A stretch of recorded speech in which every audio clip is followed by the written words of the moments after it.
ভারতের আধিপত্যের বিরুদ্ধে সোচ্চার হওয়াটা যতটা যৌক্তিক, ভারতের সাথে সংঘাতে লিপ্ত হতে চাওয়া ঠিক ততটাই অযৌক্তিক। দেয়ালে পিঠ ঠেকে গেলে বাংলাদেশের মানুষ যে কোনো কিছু করতে পারে, তবে বর্তমান বিশ্ব বাস্তবতা সম্পূর্ণ ভিন্ন এক পরিস্থিতির ইঙ্গিত দিচ্ছে।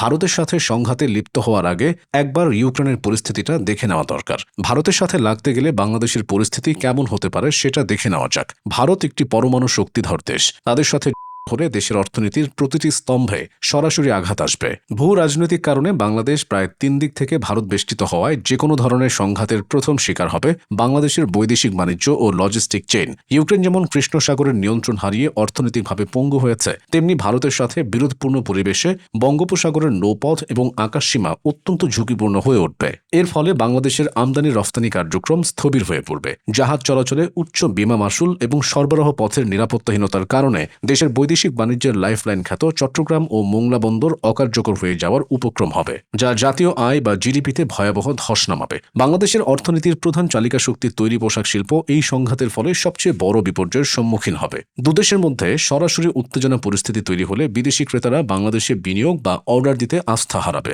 নিরাপদ কর্মপরিবেশের অভাবে বৈশ্বিক ব্র্যান্ডগুলো দ্রুত বিকল্প বাজার হিসেবে ভিয়েতনাম বা অন্যদিকে ঝুঁকে পড়বে। এতে লক্ষ লক্ষ মানুষ কর্মসংস্থান হারাবে এবং দেশের বৈদেশিক মুদ্রার রিজার্ভে বড় ধরনের টান পড়বে। অন্যদিকে দেশের ব্যাংকিং ও আর্থিক খাত অস্থিতিশীল হয়ে উঠবে। মানুষের মধ্যে সঞ্চয় তুলে নেওয়ার হিড়িক পড়বে এবং মূলধন পাচারের ঝুঁকি বৃদ্ধি পাবে। টাকার মান দ্রুত কমতে থাকবে, যার ফলে আন্তর্জাতিক বাজারে বাংলাদেশের ঋণ মান সর্বনিম্ন পর্যায়ে নেমে আসবে। এতে করে ভবিষ্যতে যে কোনো উন্নয়ন প্রকল্পের জন্য বৈদেশিক ঋণ পাওয়া অসম্ভব হয়ে পড়বে। জ্বালানি নিরাপত্তা ও অবকাঠামোগত ক্ষয়ক্ষতি বাংলাদেশের অর্থনীতিকে কয়েক দশক পিছিয়ে দিতে পারে। বর্তমান সময়ে ভারত থেকে বিদ্যুৎ আমদানি এবং পাইপলাইনের মাধ্যমে জ্বালানি সরবরাহ বাংলাদেশের শিল্পায়নের সাথে ওতপ্রোতভাবে জড়িত। সংঘাত শুরু হলে এই সাপ্লাই লাইনগুলো সবার আগে বিচ্ছিন্ন হবে, যার ফলে কলকারখানা থেকে শুরু করে উৎপাদনশীল প্রতিটি খাত থমকে দাঁড়াবে। ভারত যদি তার আকাশসীমা বা ট্রানজিট সুবিধা পুরোপুরি বন্ধ করে দেয়, তবে ইউরোপ বা মধ্যপ্রাচ্যের সাথে বাংলাদেশের সংযোগ ব্যয়বহুল ও জটিল হয়ে পড়বে। এছাড়া আধুনিক প্রতিপক্ষ রাষ্ট্রগুলো সাধারণত সাইবার এবং অর্থনৈতিক অবকাঠামোকে লক্ষ্যবস্তু করে। বাংলাদেশের ডিজিটাল ব্যাংকিং ব্যবস্থা, বিদ্যুৎ গ্রিড এবং যোগাযোগ অবকাঠামো যদি সাইবার সংঘাতের কবলে পড়ে, তবে পুরো অর্থনীতি কয়েক ঘন্টার মধ্যে অচল হয়ে যেতে পারে। সামষ্টিক অর্থনীতির বাইরেও সাধারণ মানুষের জীবনযাত্রায় এর প্রভাব হবে ভয়াবহ।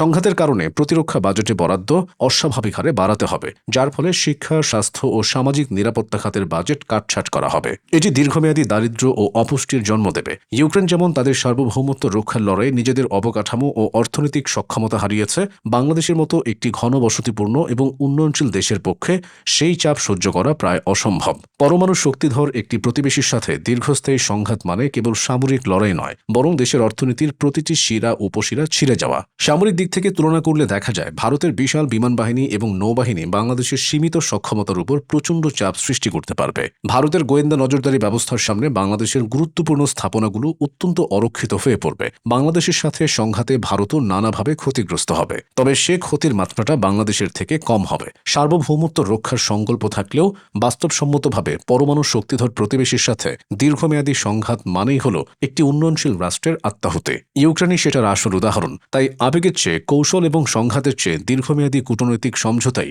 বাংলাদেশের অস্তিত্ব ও উন্নয়নের জন্য নিরাপদ পথ।